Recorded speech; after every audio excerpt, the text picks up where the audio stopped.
A very good morning and lovely morning to all the bio students. So, today I'm going to start with my lecture number 2.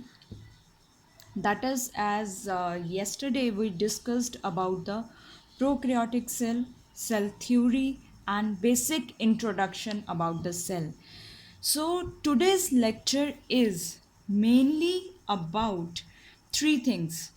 First thing is we are going to discuss animal cell, and second thing we are going to discuss, that is plant cell, and third thing we are going to discuss is that is little bit about the main outer covering of the cell, which is plasma membrane.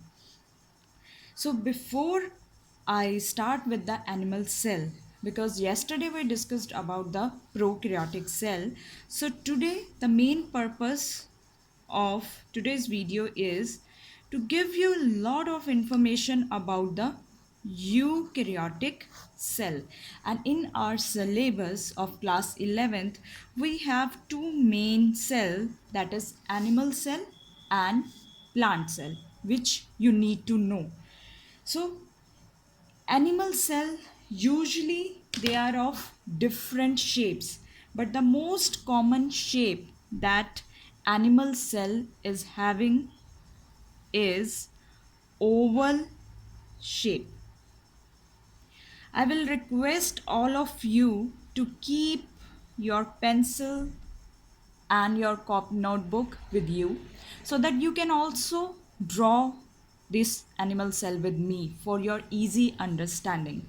So as I said, that oval shape animal cell, we will draw it as a oval shape. So oval shape structure, and label this outer structure as plasma membrane. This is our plasma membrane. Now, as we know that inside the cell there is a controller, or there is a centrally placed nucleus, and this centrally placed nucleus, this is exactly centrally present in the cell. You have to always draw it in the center, centrally placed nucleus. So this nucleus, as you can observe in the diagram also, that this structure which I have drawn here is, this is known as nuclear membrane. This structure which is cover the nucleus, that is called the nuclear membrane. Now, as there are, that is not regular membrane, there are some holes in this membrane, and these holes are known as nuclear pores, right? So these are known as nuclear pores. Now, inside this nuclear membrane and nuclear pore, there is a large, densely stained structure present, which is called as nucleolus. This is known as nucleolus.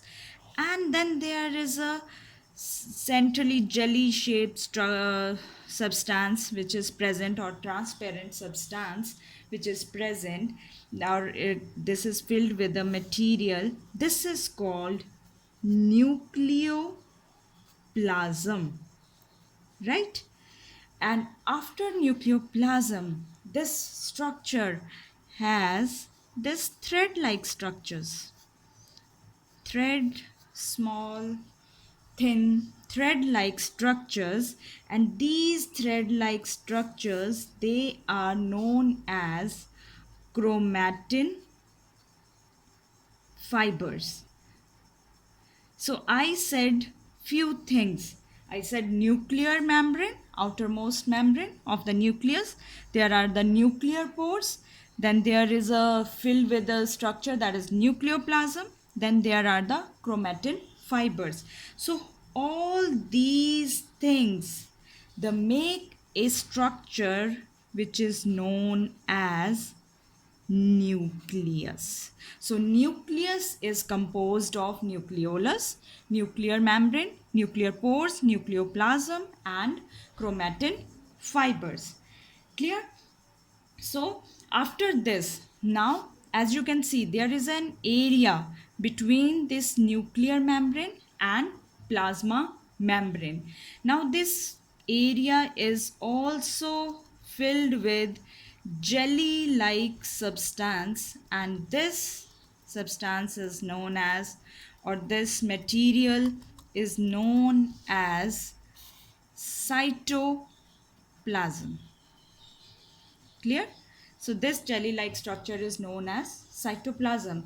Now we said, I already said in very earlier that we are in eukaryotic cell, they are membrane bound organelles. In prokaryotes we have not drawn any organelles. So here in cytoplasm there are various membrane bound organelles are present. So first structure which I am going to draw here is, that is the ER, or I will say it endoplasmic reticulum. So from the nuclear membrane, there is a structure which arises, that from this nuclear membrane there is a structure that arise like this. This is called endoplasmic reticulum. I will draw one here also for your better understanding, but I will not going to discuss it in detail here now, because we will, as we will move further with our lecture, I will discuss it later. So firstly, now why I have drawn this is to give you idea about two types of ER. So on this ER I'm going to attach these small round shaped structures, right? And here there are no round shaped structure. So this ER is known as rough ER. ER is endoplasmic reticulum.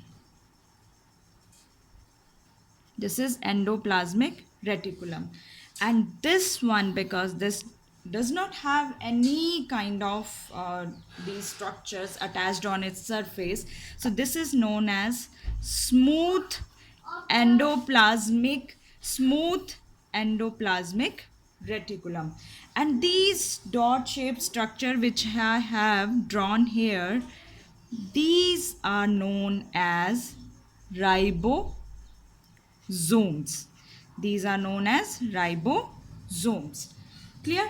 So why actually this organelle is known as rough endoplasmic? Because it has ribosomes attached to its surface. That is the reason that this organelle is known as rough endoplasmic reticulum. And because it does not have any kind of ribosomes on its surface, that is why it is called smooth endoplasmic. Now also note down one another point, that in prokaryotes the ribosome number was 70S. If you recall the previous lecture, here ribosome number is 80S, right? After this, there is another organelle we are going to draw here, is between very close, I will say, to nucleus, that is Golgi bodies. That is the Golgi bodies.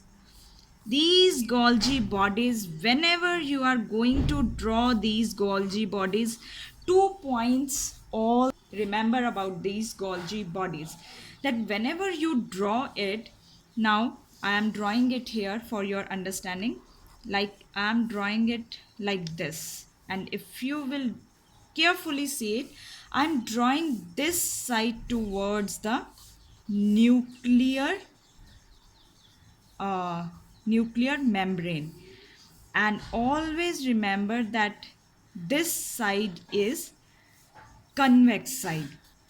It is convex side. So convex side you always have to draw towards the nuclear membrane, and this is concave side, and this side should be towards the plasma membrane. PM is for the plasma membrane. So convex side you will draw towards the nuclear membrane, and concave side you will draw towards the plasma membrane. Now very peculiar, very different kind of structure that is present only and only in the animal cell, that is here, that is this structure.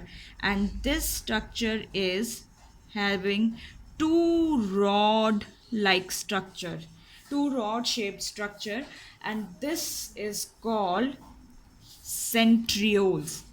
This is your Golgi body, this is Golgi body, and this is your, this structure you have to draw is like this, two rod shape structures. They are always usually present like this, they are right angle to each other. Now it has 9 pericentriolar fibers. Again I am repeating, 1 2 3 4 5 6 7 8 9. These are the 1 2 3 4 5 6 7 8 9. So these are the pericentriolar fibers, and this whole structure is known as centrosome. So what I'm going to label it as the centrosome. This is known as the centrosome. How many centrioles it has? Two rod like structure, which are the centrioles, and which is we call it as a which has the 9 pericentriolar fibers. Right, after this, now let's draw the another structure that is very familiar to you. I have little less space here, so that is, which has the inner membrane is little folded one, right? And this structure is very clear that what is this structure? This is mitochondria.